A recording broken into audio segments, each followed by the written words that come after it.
There is no hero in this story. That is, one key figure is present, but it is not a hero at all. And not even a villain. He's just doing his job. But this is not about that. His time has not yet come. This story took place during the plague. Pestilence depopulated many cities, like an avalanche, passed from one country to another. No one was ready for this, no one expected this. The plague came suddenly and took everyone away, sparing no one. The children and the weak always went first, then everyone else. Many minds of medical sciences of that time tried to stop the infection, but nothing helped. Prayers and rituals were also powerless. The priests kept saying that God was disappointed in people and sent pestilence for purification. The madmen shouted about the coming of the end of the world. Out of desperation, many died of their own free will. Someone out of fear, someone just didn't want to fall victim to the plague. The other part obediently waited for their fate, abandoning all business or continuing to live. Only a small fraction still tried to fight, despite the unsuccessful attempts of doctors and priests. If you look from the outside, without delving into the essence of what is happening, it may seem as if everyone has gone crazy. Then they climb into the loops, then they just sit like dolls, then they imitate the daily routine, puppets under the power of an invisible puppeteer. Here, for example, a blacksmith hits the anvil, hits hard so that the sword is sharper and stronger. What for? After all, this sharp and strong sword will not be needed by a good fellow, having decided to give his life to protect the motherland. But the blacksmith still hopes for a bright future, hopes that a noble young man will take this sword, hopes that he will continue to forge such swords. From time to time, the blacksmith flashes a light of doubt, stops for a moment, thinks, then continues working again, dispelling all doubts. But the unpleasant aftertaste still remained. Now let's look at the dressmaker. She's sitting there sewing dresses. The question also arises, why? This is already her habit, there are no hopes, she just does her job and that's it.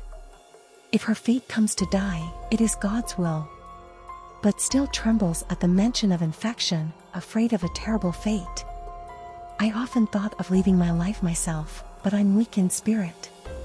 Of course, she also sometimes hoped for the best, that she would continue to sew dresses for beautiful ladies, that she would continue to sew clothes for the poor and needy. But all these hopes were dashed when she saw a coffin being carried down the street and a bell ringing. It remained only to embroider jackets and dresses, which hardly anyone needs now. If only to the dead. It is not necessary to go far for the dolls. Here, for example, is the beautiful Dolores. A famous dancer for the whole city of an old pub, always striking with her angelic innocence, sometimes silly, and at the same time everyone's favorite virtuous. Now her pale skin had faded, her blue eyes stared blindly into nowhere, having lost their luster. The full body became a bag of bones. No, she didn't eat, it's just that the stress affected the poor thing so much.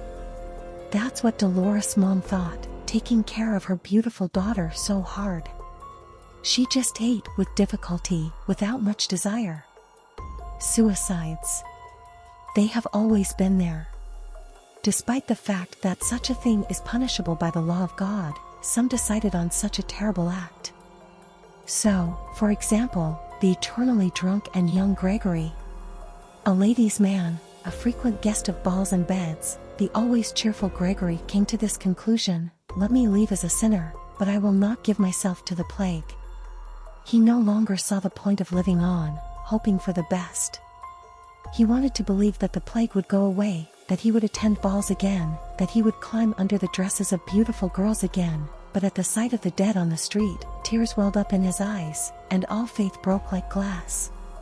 Gregory looked at the noose hanging firmly on the beam.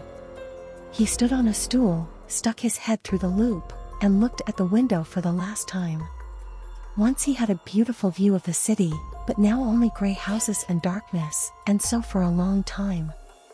After all, it's true, when did the plague come to the city?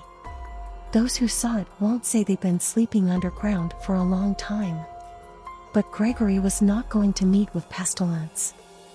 One push, and he will go into oblivion.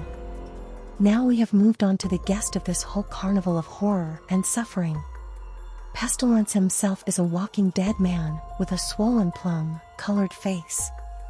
He was floating around the city. A dark haze was spreading from under his gray hoodie, penetrating into every house, infecting everyone present. In his hands he held an open bag where the souls of the dead fell, flying out of the houses in white haze. A single whole eye, turning in different directions, managed to find the living and control the flow of the dead. Two ugly dwarfs, hunchbacked and crooked, circled around Pestilence, notifying of his arrival. Half the city was in his bag. From there came the mournful chanting of 100 voices. And only Pestilence enjoyed his own chorus. The deadly haze reached the blacksmith, covering his body with growths. His eyes began to bleed, black vomit escaped from his mouth. The blacksmith's strength was leaving him. He released the hammer from his mighty hand right on his leg, but he did not feel any pain. His foot turned into a bloody mess of bones and flesh. The blacksmith fell dead near the anvil, hitting his head. Like a porcelain doll, with a broken face, useless to anyone, the blacksmith lay, gradually decomposing and turning into a skeleton.